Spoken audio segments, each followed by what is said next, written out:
It is Health Diary. My name is Gladys and we're coming to you from the Mivida homes here at Garden City. Blood clots are said to be lifesavers when they get to seal that cut or a wound, but then again, that clot could actually cost you your life.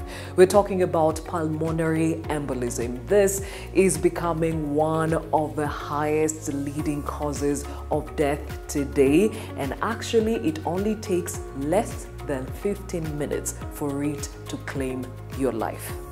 We shed more light on this seemingly silent killer, but before we get to it, here now is the fact of the matter.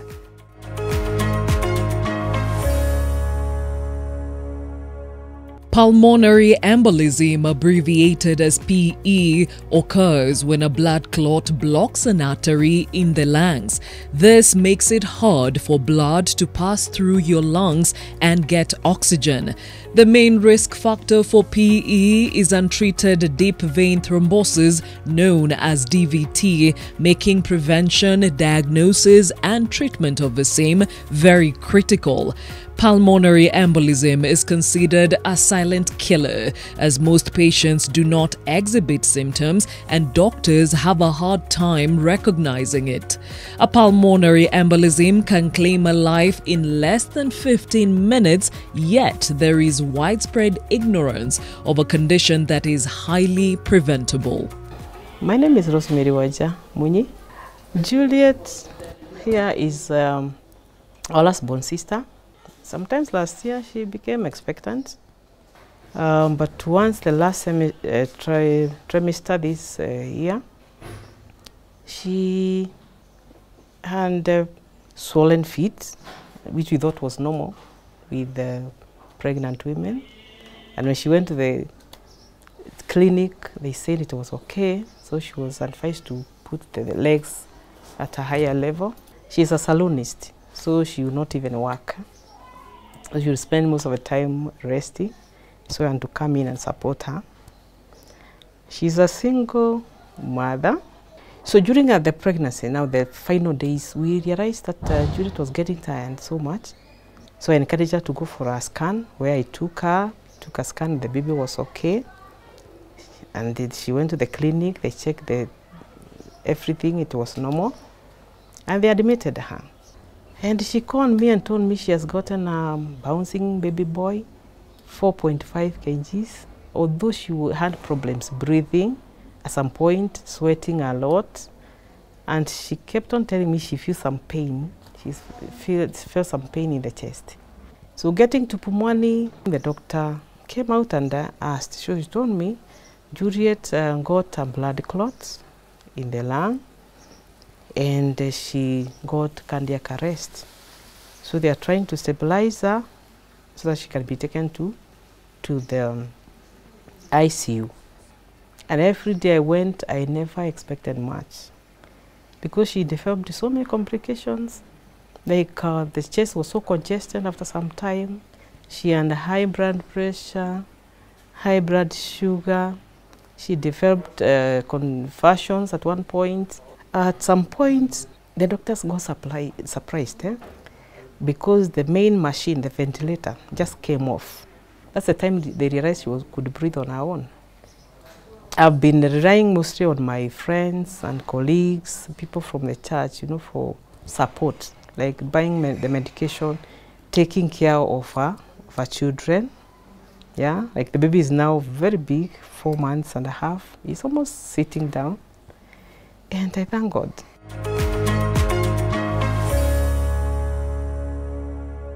So let us get to unmask this seemingly silent killer. We're talking about pulmonary embolism, and you can abbreviate it to PE. And to help us do that is Susan Eliud, who is a survivor of pulmonary embolism, and Dr. Charles Kariuki, who is a cardiologist from the Nairobi Hospital. Thank you for your time. Now, I'll start with you, Daktari. Again, it has been described as a silent killer. What exactly is pulmonary embolism? This is a situation when a blood clot jumps into the lungs or forms in the lungs, in the blood vessels of the lungs, obstructing flow. Okay? And these blood clots tend to develop in the deep veins of the legs or in the pelvis or the abdomen, and in a situation called a deep vein thrombus or deep vein thrombosis. And some of those patients can have the blood clot jumping up through the system or traveling through the blood vessel system, usually the veins, into the lungs, blood system of the lungs. That's a pulmonary embolism. Pulmonary stands for lung. Embolism stands for a clot that has moved. What causes clots? Let's start from there. Clotting is actually a normal, useful mechanism for dealing with problems such as cut surface on your skin or internally and so on. But undesired clots will form in undesired locations, and these are troublesome, and they can form within arterial systems or where the blood flows or the venous systems. What we're talking about today is the venous system, where blood clots within the venous system. So we are doing this all the time, continuously, forming clots, breaking down. So there's a homeostatic balance. When that balance is interrupted and you form excessive clot, conversely, you can bleed excessively if the clots are not forming. But if you form excessive clot, then you get into trouble. So what are the factors that interrupt that balance? If blood stops moving naturally, as it does, when the blood's always moving within our system because the heart's pumping, and there is stasis, meaning that it's not moving. For example, related to immobility, if you're sitting for long periods and blood is not moving fluidly, you can provoke a clot. If you have a cut surface or an injured surface, as you would get maybe in an accident, and you break a leg and you disrupt the blood vessel, or there is swelling around the blood vessel and it inflames, then that is one of the triads that can promote a clot. Or if genetically you're predisposed, meaning that you form clots easily, A, or B, you don't have the breakdown system that other people have. You form clots, yes, but you don't break down as well. And there are factors we know that are deficient in some people. You're prone to clots. Okay, let's bring in Susan. I mean, your story is one that reads like a miracle. You have had 13 episodes of DVT. What else? I've also had 2 confirmed pulmonary embolisms and one that was suspected. It couldn't be confirmed because of the situation I was in at that time. And those have led to many other things like miscarriages? Exactly. So I thank God today I'm with my doctor who can be able to relate all my cases because I would have, mostly these clots would happen when I'm pregnant. So I'm pregnant, I'm put on now on different medication from tablets. I'm bed rested, then I form a clot. From there I have preeclampsia, high blood pressure in pregnancy. Yes. So they are managing a whole complex. Maybe by the time we are around, we are finishing the first trimester, getting to the second one, I would lose the pregnancy. And so after a short while, just like any other woman would do, I would get pregnant again, the cycle starts again, and we kept going. Wow. Yes. I mean, 7 miscarriages. There has to be a relation with the fact that she's a survivor of DVT and PE, right? Susan does have a predisposition and a subtle one, which you can easily measure, and she also wants the babies. So pregnancy is a promoter of clot formation. We know that the risk is high in pregnancy. What's remarkable and we should be celebrating is that she's alive. Yeah, she's a miracle, I tell you. Do you have family members who have gone through such experiences or similar? It's only one of my aunties I realized she had stockings. And I asked her what was the problem, and she told me she had a clot. And she was put on medication. Unfortunately, she doesn't stay in Kenya. So that is the one who made me settle down and realize it had a genetical relationship. Clearly, this is a silent killer that seems to love women. Pregnancy comes with hormonal imbalance. So is that what we are stuck with, and that's why we probably are more susceptible? Above 50, the men are more likely to get a clot. That's what not as widely known. Under 50, women are more likely to get a clot by thin margins. Okay. And pregnancy probably has a bit to play, part to play in that situation. But it's not all pregnancy, no. These are other situations where they'll come out of nowhere We call those idiopathic or primary, or we say unprovoked. In fact, the unprovoked situation can be very worrying. Immobility, the two most common ones, most likely. A bit of injury would be, and as I'm sure you're all aware, certain oral contraceptives. Knee surgery can directly interfere with the blood flow in that region. Or you can have, say, abdominal surgery, so you're in bed for a long time, or the surgery itself, because of provoking clotting factors. You know, when you cut something, your body reads, oh, I'm cut somewhere, I need to start clotting. That clotting process, if it overdoes itself, then you get prone to clots. Okay, now Susan, how long was the period that all this was happening? The first episode happened in the year 2000, and thereafter they have kept recurring until the last one was 2016. That's fulfillment of having children. Yeah. So you are gabbling with it, you go in a place, you find people have children, your age mates, all of them have kids. And so you feel you also want to continue trying. And somehow, by the grace of God, I managed. How many? I have a girl who was born in 2008. In 2008, I had 2 clots, one during pregnancy, one when I was about to deliver, and a pulmonary embolism that was suspected but could not be confirmed. And I delivered my girl at around 29 weeks. Oh. In 2014, I had a boy. Oh. Unfortunately, he never made it. Oh. But we really struggled. That time, I had electrolyte imbalance. Then after that, I had a girl in 2015. Unfortunately, again, she didn't make it. Then 2017, I was blessed with twins. Oh, look at that. Oh, wow. So, Dr. the question is, how is it that a condition that can kill somebody in under 15 minutes, some people are able to survive it? There's a high survival rate from pulmonary embolism. That's not, people are aware of the bad cases. But it depends on where you look, which country you look at. But between about 75 and maybe 93% people will survive. Dramatic cases that lead to this silent killer are when, a patient dies in their sleep. And they do an autopsy and they find a clot. But very often, if you interrogate that history, you will find that there was some pain in the calf, or there was mild leg swelling, or they weren't feeling too well and couldn't breathe too well for a day or half a day, or they had some chest pain that was worse on deep breathing. There's usually something that's passed off as nothing really. In fact, the most worrying situations are when you go to a casualty or to a hospital, they examine you and send you back home. It happens all over the world.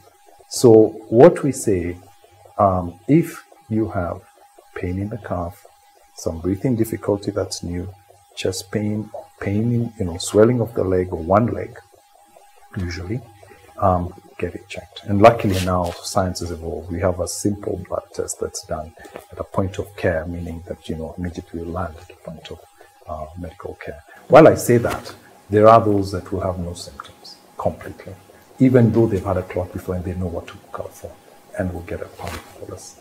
And some have not made it through. Okay, I'm curious to find out, the first time you had an incidence of PE, what were the symptoms for you?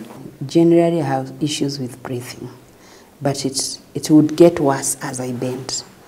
And I realized it wasn't normal. And the tendency to go to hospital is very important. So when I felt that I have a breathing problem, I rushed to the hospital.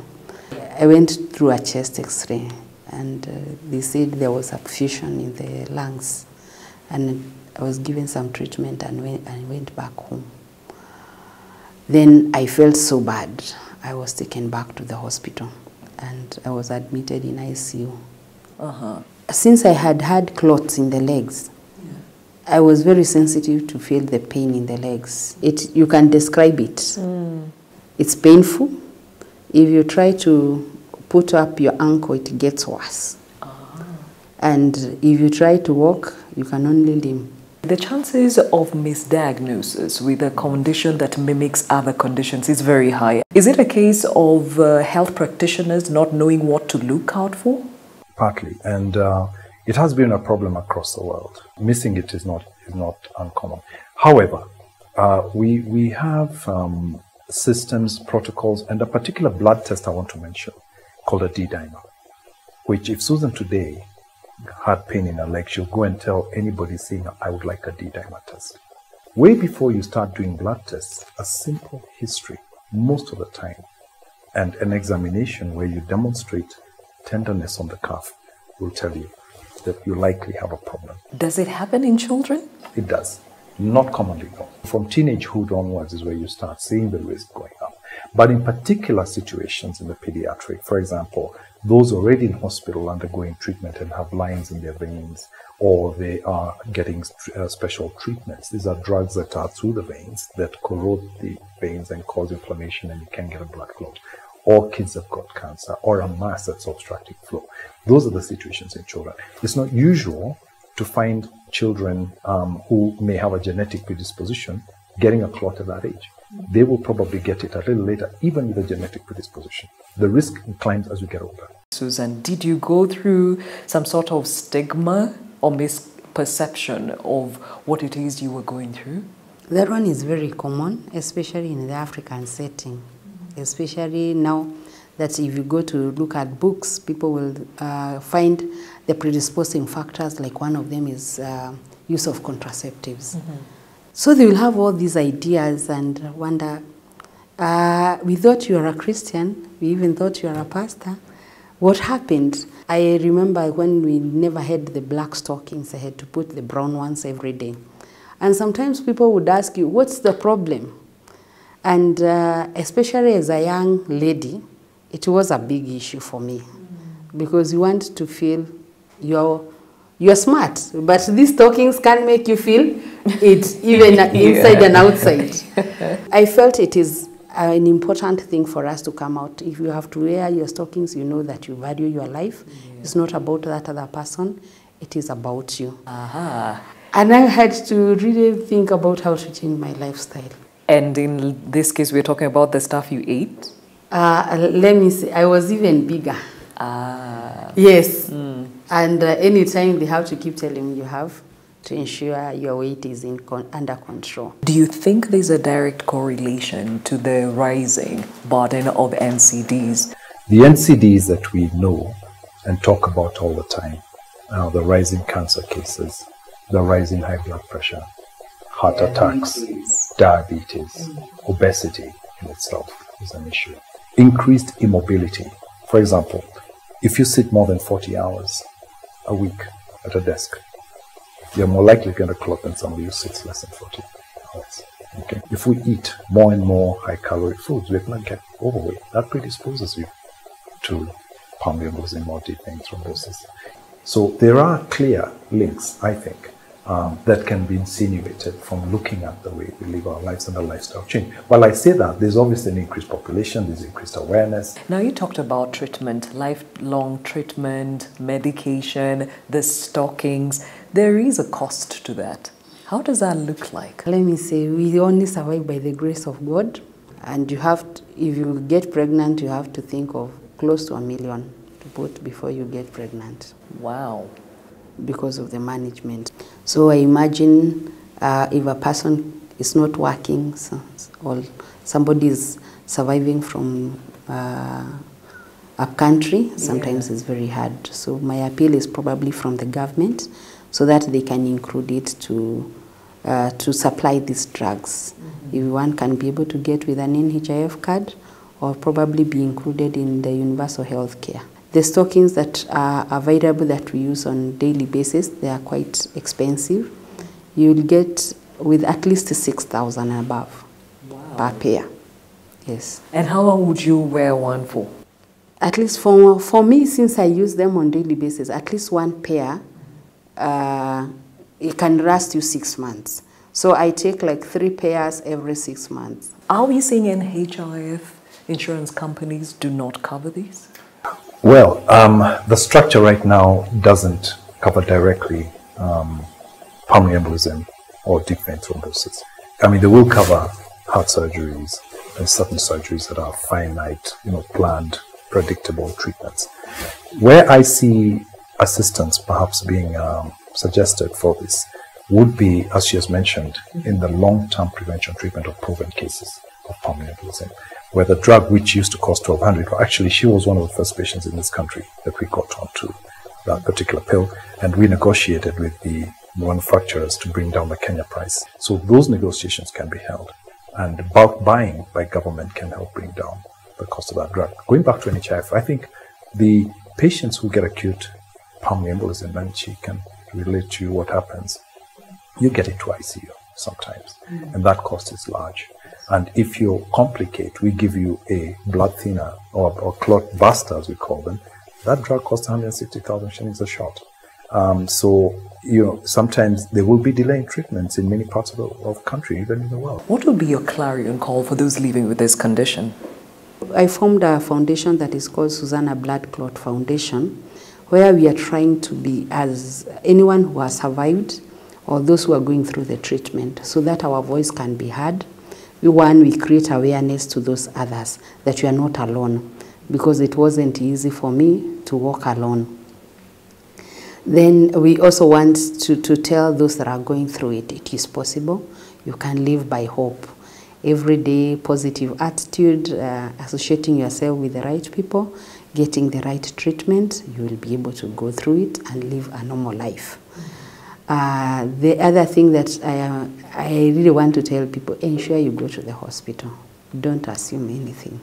Well, I think, as Susan says, if you've got the symptoms that we outlined, and I'll repeat them because I think they need to be clear to all of us health practitioners. Pain in the calf, swelling of one leg, pain when breathing in, or breathing difficulty that comes suddenly. If you have that, go to the hospital and ask to be checked. And from our end, as health practitioners, we owe the service, a proper service to these patients by getting a good history for risk factors such as immobility or predisposition from family history, which sometimes doesn't come out early, and doing the proper tests. The proper tests are quite straightforward, and the health systems should have in their protocols simple blood tests that help you.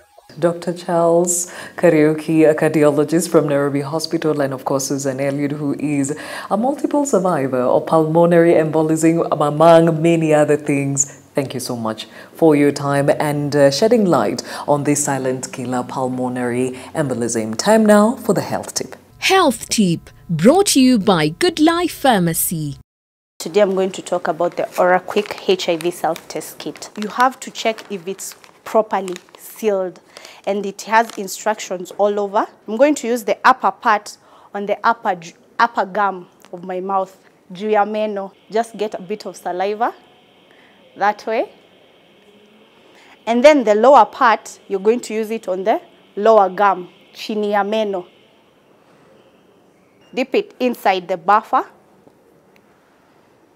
The tongue depressor that you've used results will show the C and the T. The red line comes on the C, it means you're negative, but it comes both lines on the C and the T, it shows you're positive.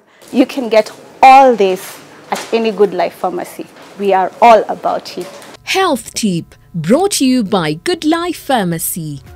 We thank you for your continued support and your engagement on social media. My name is Gladys Gashanja, and this has been Health Diary, coming to you from the Mivida homes here at Garden City. Until I see you next time, take care.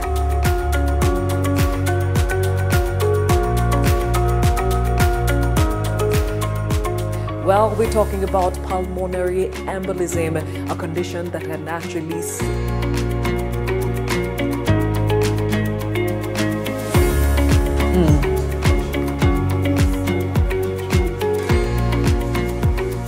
I would like to get in touch with you at a later date, and I'd like a picture. Oh, we are on. Hey, Makaka. Okay. Okay.